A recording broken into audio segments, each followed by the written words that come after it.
What's up, everybody? Welcome to the Pick Six Podcast, CBS Sports Daily NFL Podcast. I'm Brinson. I'm your host.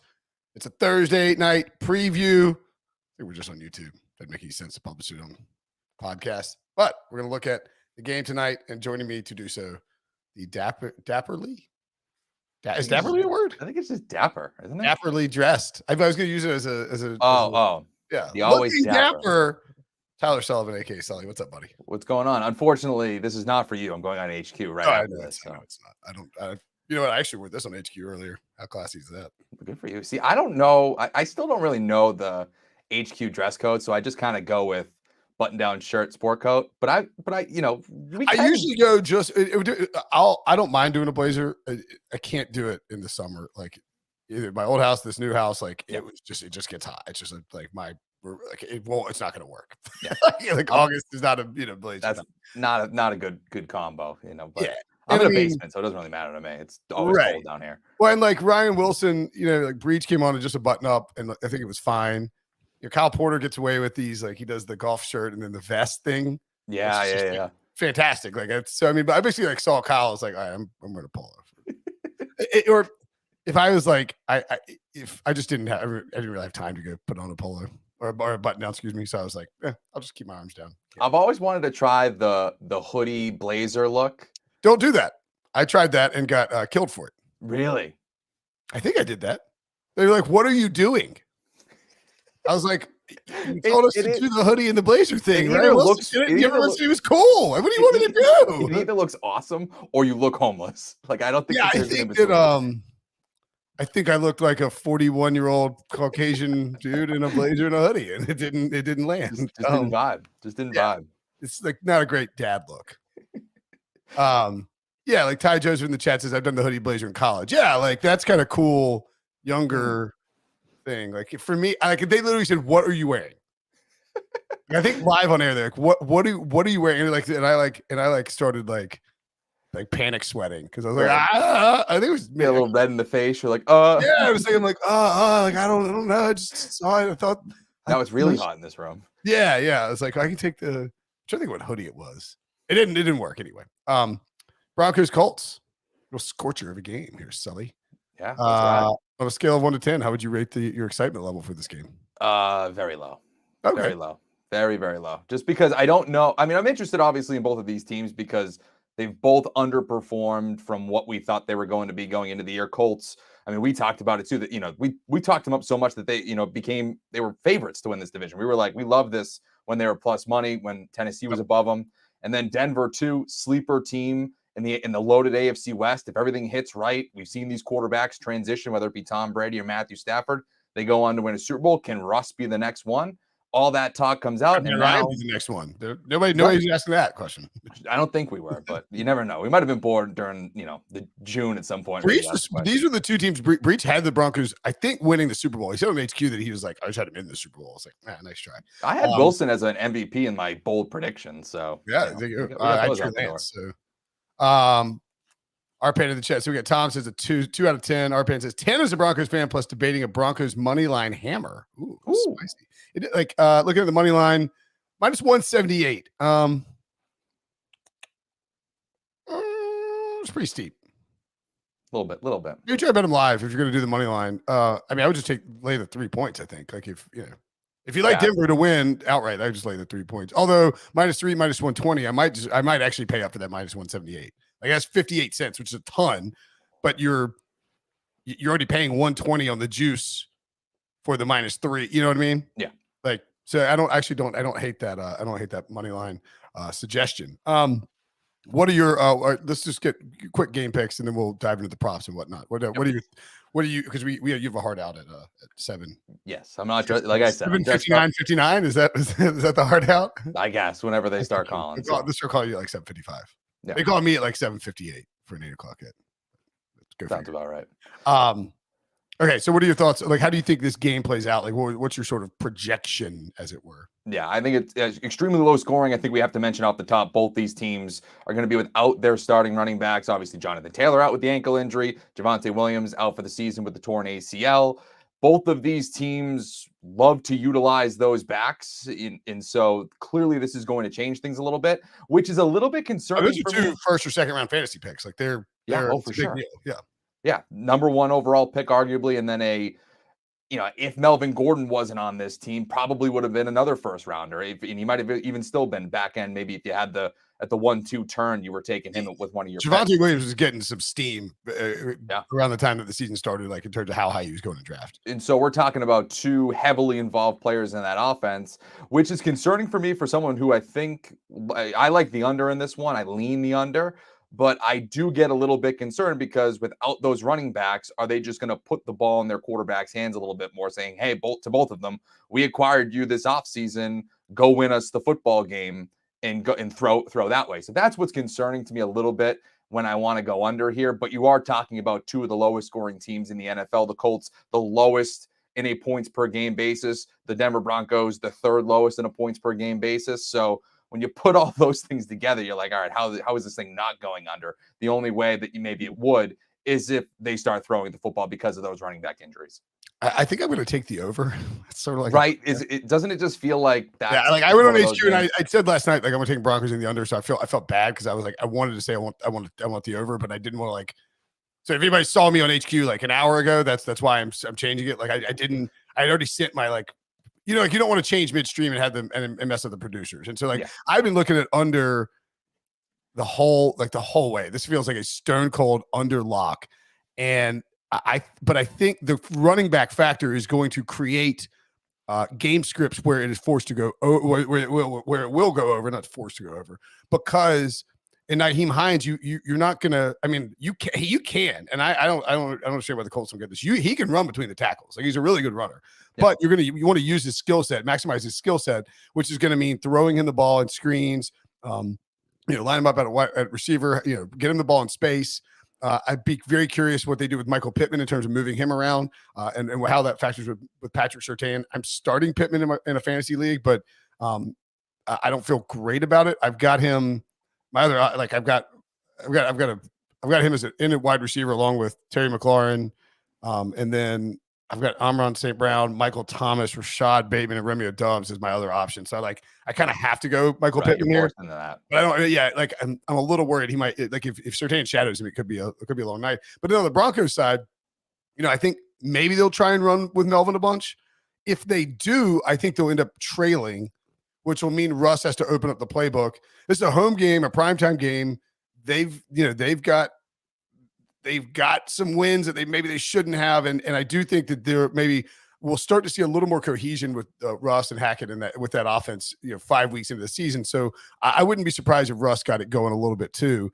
We'll get to the DFS stuff in a minute. I think there's a way to get, if you like the over, there's a couple of ways where you can get all the major skill guys into a lineup, which is kind of an interesting approach. But I'm going to stay away from the side, I think, and just go with the over here. Although don't get me wrong, like if it were, I also bet no touchdown scored at 100-1 too. So well, there you go. I mean, I liked it when it was 3.5 plus 3.5 with Indy. Just I loved it getting the field goal on the hook we're talking about probably, again, it might go over just by just because everything's gone under with them so far. 7-1 in their first, 4 games combined. Each of them, it's the overs 7-1, maybe, or the under 7-1. Maybe this thing goes over. But, when you look at it, your general feeling is this probably could be a low scoring game. And in that type of a setting, if you think it's going to go under, I loved yesterday when we got the news with Jonathan Taylor, where it was a 3.5 and you could get the hook there with the Colts just by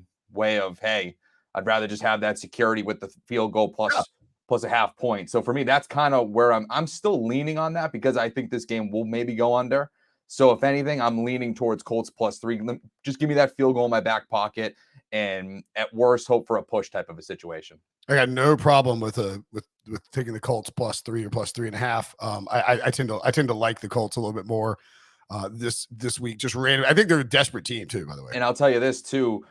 For as much as they haven't looked great and, all of this quarterback turnover the last few years with Frank Reich, he does get his teams up for prime time. They're 9-2 against the spread in prime time under Frank Reich. So something to think about there. Yeah, and worth noting too, Breach pointed out this on HQ, but the Colts have had slow starts under Frank Reich. Usually that extends through week 5. But I mean, look at 1, I think 1, 2, and 1.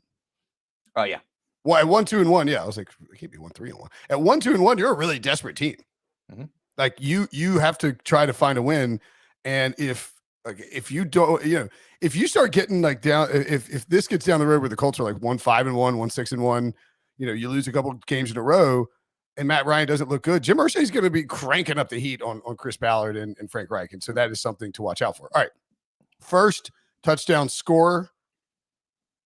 We love these first touchdown scorers. I actually think there's a decent market in this one if you want to take some longer shots. Although I will say that the Caesars, and I'm not trying to bang on Caesars here, but some of these numbers are a little frustrating. Eric Salbert, 19-1. I got him at 28-1, I think, elsewhere. And I think that's a pretty good play. He is basically leapfrogged Albert O as the primary tight end for the Broncos. And so this is my key for the DFS thing, which we'll get to in a minute. But they're like KJ Hamler at 15-1. I don't hate these numbers are a little bit shorter than what I saw. Alec Pierce, I think I saw it like 20-1. So if you have the Alec Pierce at 10-1, I don't want. Alec Pierce at 20-1, I'm intrigued by. Right. Same thing with Salbert at if he's anyway, like it's complicated because we're not trying to rip on the the odds that we're given, but you could probably find a better number out there potentially, Sully. Anybody strike your fancy as first? I think Broncos defense too. They don't have that available on here though. Yeah, I don't think I see that, but for me, Mo Alley Cox is someone 17-1, 2 touchdowns last week. Maybe it feels like they've unlocked something there. Again, same thing we were saying earlier. Without Jonathan Taylor, maybe they're forced to pass things a little bit more, specifically in the red zone. Obviously, Matt Ryan has a huge history throwing to tight ends in the red zone, whether it be Tony Gonzalez or go down the list. So that to me is something where, again, you got that rapport a little bit last week, 2 touchdowns against Tennessee. So he's someone that I'm paying attention. And they use him. I mean, look, he's a former basketball player. I think everybody knows in that Antonio Gates style. So they love to use him in the red zone. That's where he's frequently targeted. So yeah, I think Mo Alley Cox at 17-1. You like again 20-1 range. You'd like to have. Philip Lindsay at 8-1 is hilarious. I know. I was gonna bring that up. Like the revenge of Philip Lindsay. Is that what we're juicing that for? Yeah, I guess. I mean, like the theory is, I think basically what happens is it's sort of like Jonathan Taylor is ruled out. Nyheim Hines would have been probably 15-20-1. You could have gotten that before, and he's ruled out. And so then they, Philip Lindsay's called up, but they don't want to leave Philip Lindsay out there as like a 20-1 either. So they basically don't want to be burned by these first touchdown scores, and that's why it's been shrunk down a little bit more. Like Mike Boone at 9.5-1 is a little ridiculous, So KJ Hamler, Mo Alley Cox, Eric Salbert, Russell Wilson at 20-1 isn't crazy. Yep, he's been running a little bit more. Matt Ryan at 28-1 is crazy. Well, yeah, that one's. I saw him at 50-1. Like that. That's wild, man. Like the only scenario where you get Matt Ryan is a pass interference, hurry up QB sneak, right? Yeah, you got to be at the 1, a little bit of a sneak. That's it. I do feel like if you can find a 50-1,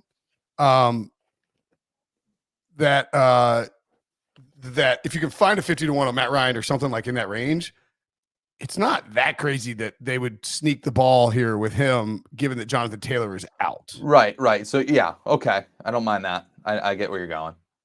Yeah.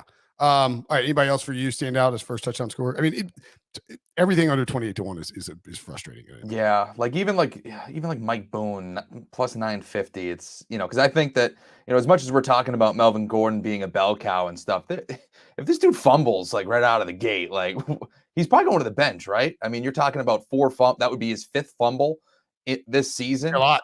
4 fumbles already so far. No other running back has 3. I mean, he's like they still were giving him the rock over Javonte Williams in the red zone, even though he'd like fumbled like all over the place in the red zone. So maybe I'm wrong then. Maybe they'll just say, screw it, and we're just gonna give it to him. Do we not have single touchdowns? Oh, let's see, touchdown score. Here we go. I saw double touchdown scores. That's first touchdown. Golly. They don't. Oh, here we go. Player to score a touchdown. Anybody stand out to you on there? I mean, Melvin Gordon minus 105 is like they just feed the guy in the red zone. Right. Like he does fumble, but that's not crazy. I probably want a little bit more than plus 150 on Pittman, but Alec Pierce at plus 270, Hamler at plus 390. He's such a great deep option. Millie Cox plus 440. Saubert 5-1. I'm taking it. Saubert 5-1. I would take for sure. That one's fun. Now that we're not really talking first touchdown. Obviously, we're talking. So you get you have to scroll down a little bit, Billy, to get to the anytime touchdown score. And if it's not on that main page, you got to grow up and hit TD score. It's annoying. It's not. Again, I'm not trying to bash to the right a little bit. Yeah, not trying to bash Caesars, but the layout's not fantastic. Yeah. So yeah, 2 or more, 3 or more, and player to score a touchdown. Yeah, there you go. Yeah, I don't. Naeem Hines plus 140 just feels a little too thin for me. Yeah. I mean, although I mean they're going to use him in the red zone. That's what I was just going to say. I mean, he can get it in multiple ways, right? Like, I know that we're saying we're not going to put him in between the tackles, but he's going to get some looks, right? Because just from a game strategy standpoint, Philip Lindsay. Like they trust Naeem Hines. They're not going to feed Philip Lindsay. Well, my thing too is, you're not just going to leave Naeem Hines out there only in passing situations. You have to run him at some point just to keep the strategy alive. That when he's out there, you're not automatically in pass protection. See, I think Naeem is going to be the guy and just get the significant workload here, and that Philip Lindsay is more of we need some depth and we're bringing him in. Like this dude, Philip Lindsay hadn't been on the team. Yeah. Right? Like, what was he on the practice squad? Elevated, I think, today. Yeah. So I mean, he doesn't. You're not trusting you got Naeem Hines, like a guy you use a decent draft pick on. You've given him a contract extension. He and Frank Reich has routinely talked him up. Like I feel like every summer he's like, if I was a fantasy manager, I'd draft Naeem Hines, and we do, and then they don't use him. Yeah. So I mean, that's what I'm saying. That I think that they will use him frequently in this particular game. I actually like Naeem Hines plus 750 to score 2 touchdowns. Ooh. 8-1. I mean, you want to obviously get the single touchdown there at plus 140, and then you can get the double touchdown score, last touchdown score. I never try to mess with those. That's ridiculous. All right. Player props. Let's go up and check out these player props right to the right. Total passing touchdowns. Ryan is over 1.5 plus 123, and Russ over 1.5 plus 106. It's kind of, I mean, again, if you like the over, I don't hate that Russell Wilson over at all. The only thing that concerns me, it's kind of like what we were talking about, is they do run Melvin Gordon all the time in the red zone. He really does. And you talk about a Denver team that has a red zone touchdown percentage, which is the lowest in the NFL. They just haven't been able to convert for touchdowns when they get into the red area. So that to me is, again, just a little bit of a concern, especially when you don't have, Javonte Williams. You would think that they're going to throw a little bit more, but we've seen the play calling on this team. They don't care. They'll just give it to Melvin Gordon, even if he fumbles it 8 times at the one. Yeah. So look at it. Scroll down and look at rushing yards for the Colts. Philip Lindsay's 37.5. Naeem Hines is 34.5. That's crazy to me that they have Philip Lindsay with a higher rushing yards total than Naeem Hines. Like, to me, that doesn't make sense. Yeah. Matt Ryan's over 2.5. Somebody in the chat, Brian J, said, grab that under on Matt Ryan rushing yards. Don't hate it. I mean, the nailed down count. Ramsey Red says Wilson not to throw an interception, minus 122. So under Russell Wilson interceptions 0.5. I can get down with that. I mean, the Colts defense is not like Gus Bradley's defense against a Russell Wilson led offense is not going to be a takeaway machine, I don't think, here. Yeah, and I'm over on Matt Ryan's interception totals because, I mean, you look at his. You got to lay minus 163, but 0.5. But yeah, I mean, like. Right. I'm just saying. It feels pretty good. I'm saying it feels really good. Like, you talk about his history, his last 3 starts on short rest, like he's playing tonight, 0 touchdowns, 6 interceptions. It's just been. He just throws picks. He's going to force picks. Yeah. And Denver's got an opportunity to get enough defense that I think that could work out for us. Yeah. So Russ under, I don't mind Russ under picks. Matt Ryan over picks. Let's see. Let's go to the Broncos rushing. Russell Wilson over 13.5 rushing yards feels very good. Like, Russ is going to use we saw him, like, Russ using his legs more in the last game. I would not be surprised at all if they decided to utilize that. You see the Mike Boone total 27.5. I mean, in theory, you could play the over on that if you felt like Melvin Gordon was going to fumble and not be the guy. Yeah. I was going to say, if you want to fade Melvin Gordon, it's really because you think he's going to fumble and it's just a benching at this point. But you do run the risk of Nathaniel Hackett just saying, "Screw it, I'm still running this guy." I think there's a really good chance. I mean, again, like Mike Boone.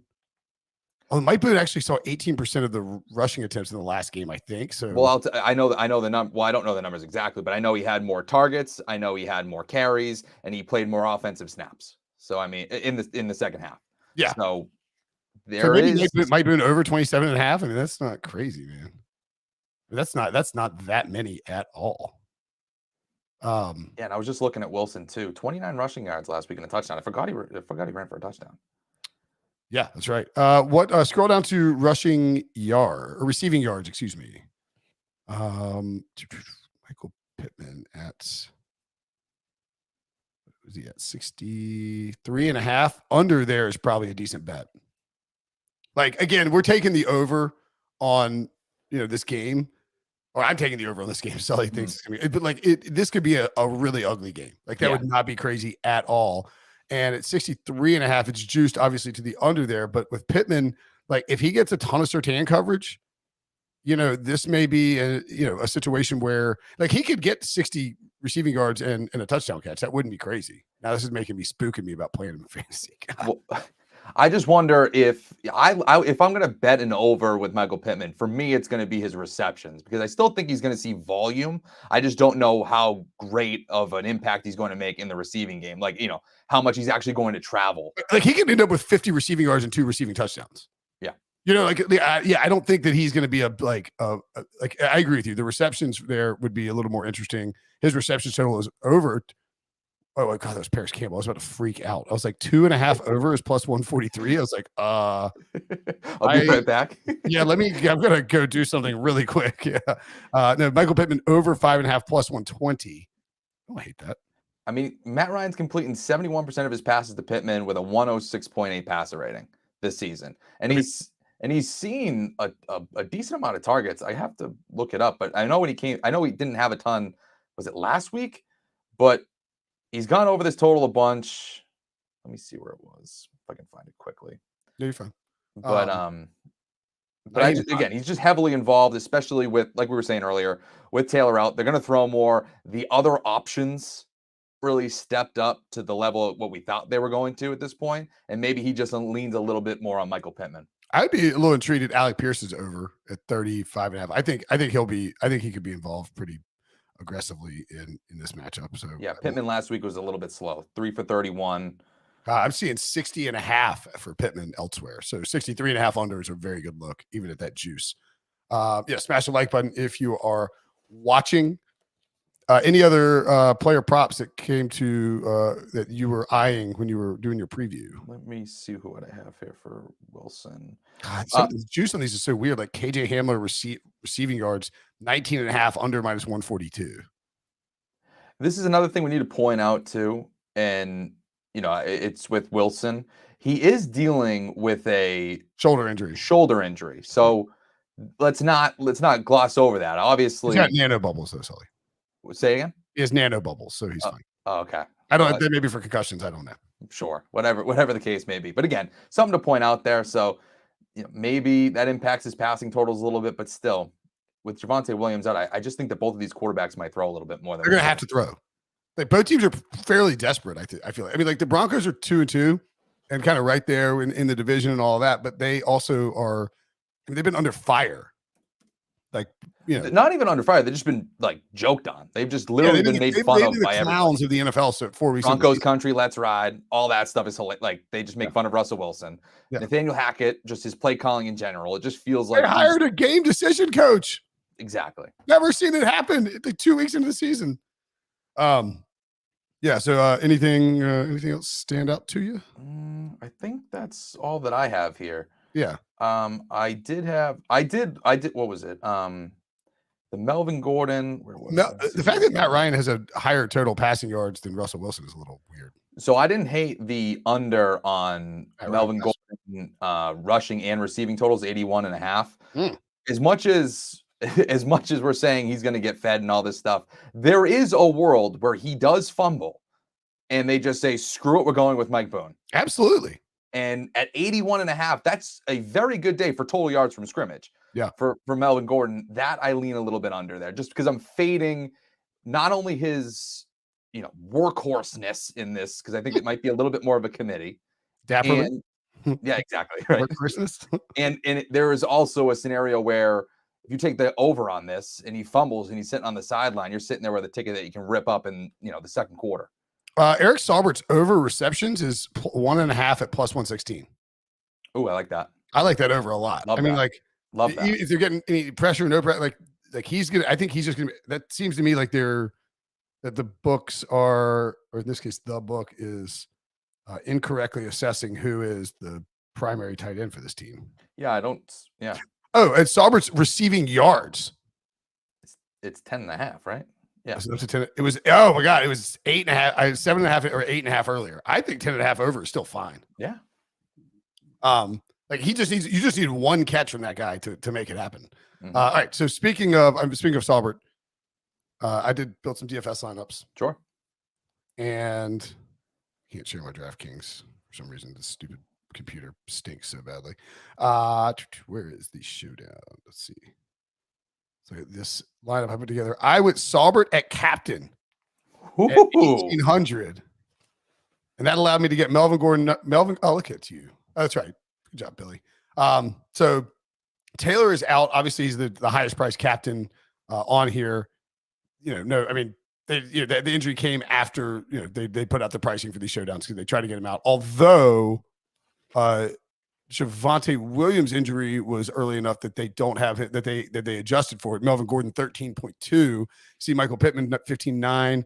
Russell Wilson 15.6, Matt Ryan 14.4, Cortland Sutton 14.1, Jerry Jeudy 11.7, and Nyheim Hines 10.2. I have to think that Nyheim Hines will be a reasonably popular captain pick. Yeah. And there's actually a way, I think, let's see if all right, let's put I like Nyheim Hines captain. So you get Nyheim Hines captain. And then I want to kind of build something for a potential shootout. Okay. So Russ Wilson, Cortland Sutton, Jerry Jeudy, and then it's a 6-1 per pop. Question is Melvin, and so let's go down to Alec Pierce at 5.4. Oh no. So that leaves 6.8 left, which would be Mike Boone, I guess. So you're missing out on Melvin Gordon and Michael Pittman, which I mean, those guys will be used. They'll be rostered. I don't mind missing out on those guys. Yes, can they score? Could they both score? Could they score 4 touchdowns combined? Absolutely. But as we pointed out, Melvin Gordon could get benched, and Pittman might see a ton of Patrick Surtain. The second? See the second? Yes, I think yes, it's the second. Yeah. I don't mind that. Like for those exact reasons that you just said, like those guys will be heavily rostered, and this is one of those interesting ways to fade them. Yeah, exactly. All right. What do you think? What are you kind of eyeing? Well, if you want a over. Maybe a Russ Wilson. Is this one of those scenarios where I feel like the quarterback might actually not be that heavily owned? I mean, more from a standard quarterback standpoint, not just from like I'll tell you what I think his projected ownership. And I always use our pals at Establish the Run to look at this stuff. Russ Wilson projected second highest at 15.4. Well, 15.4 then that's not like that out of control for a captain. I mean, it's pretty spread out across the board. What do you think, Eric Saubert projected captain 0.6? Let's go. Let's try it. Let's do it.